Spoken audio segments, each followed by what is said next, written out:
physical penalties such as confinement and even execution.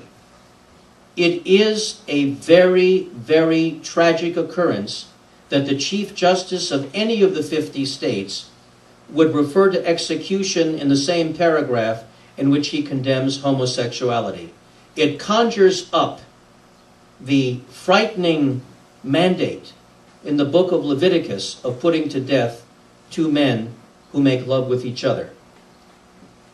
We will also lose modern sex education because federal law currently bans any discussion of medical contraception in federally funded sex education programs.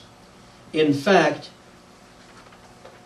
on December 2nd, 2004, the Washington Post reported that many young people in federally funded abstinence-only programs have been taught that abortion leads to sterility and suicide, and that half the gay male teenagers in the United States have tested positive for the HIV virus, and that even touching a person's private parts can lead to pregnancy. And supposedly for a political party that wants to stay out of people's private lives and have limited government, we see the continued intervention in end-of-life issues characterized by the massive government attempt 3 years ago to intrude into the privacy of the husband-wife relationship, where Mr. Schiavo was trying to determine what to do with his comatose wife, Terry, where Congress actually attempted to intervene. But we also have a major problem with the funding, actual funding of religious programs. The faith-based initiative of this president is supposed to funnel tax dollars into actual religious programs that are supposed to provide services to the poor and the chemically addicted. And there are no safeguards to make sure that those people don't have to undergo religious proselytization. In January of 2004, President Bush said he wants to fund groups that save Americans one soul at a time. Well, it's not the business of any United States president to save souls. Once the president held up a Bible, calling it the handbook for the faith-based operation. Speaking at a Dallas, Texas church in 2003, President Bush remarked, "People need to know a higher power that is bigger than their problems. What the faith-based program says time after time is that miracles are possible." Well, that is not the business of the president to usher in religious miracles with public funds. And to show you how corrupt this is, a minister in Philadelphia piped into the 2004 Republican National Convention an endorsement of President Bush, and within a month was awarded a $1 million federal grant for his drug rehabilitation program. Also, the faith-based initiative, not only does it exclude non-believers, it excludes alternative religions. Steve Goldsmith, the former mayor of Indianapolis, was the initial special advisor to the president on faith-based initiatives. And he said on February 2nd, 2001, that Wiccan groups would not qualify.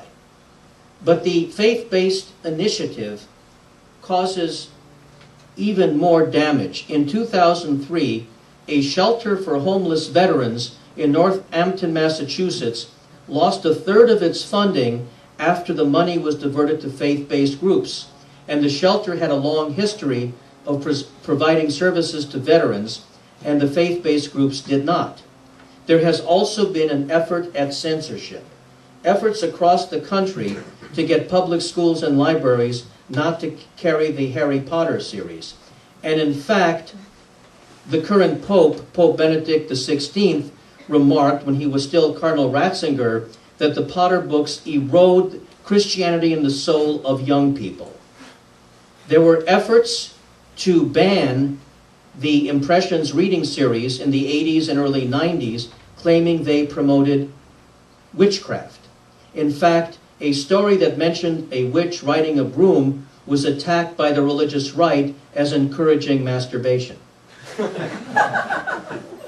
In 1993, the Kansas School Board removed a teen novel, Annie on My Mind, from school libraries because it deals with homosexuality. And parents had to sue in federal court to have the teen novel reinstated. But yet, if the Supreme Court falls to the religious right, such lawsuits would fail and such censorship would prevail. I think that the person who worded this problem the best was former New York Governor Mario Cuomo when he said it was rank hypocrisy for the religious right to lecture the American people on limited government and then to turn around and try to tell us, the people of the United States, what God to believe in and how to apply the judgment of that God to our bodies and to our bedrooms. And so, as you watch the spectacle of the elections unfold to the south of you, understand what is at stake in terms of secular government. Now, what can you do in Canada? Well, contrary to the joke pervading California, I did not come here trying to register Democrats for the fall election. But I did come here trying to urge you to help build and support the Center for Inquiry in Canada. You have problems here. There are efforts to give some religions special considerations. There is the ongoing dispute about the funding of Catholic schools in this province. There are religious people who, while they may not manifest the extreme fundamentalism, still want religion ensconced in government, declare the supremacy of God in all matters. And you will have to be active in this nation, as we have to be active in the United States. And the Center for Inquiry is the best vehicle for doing that.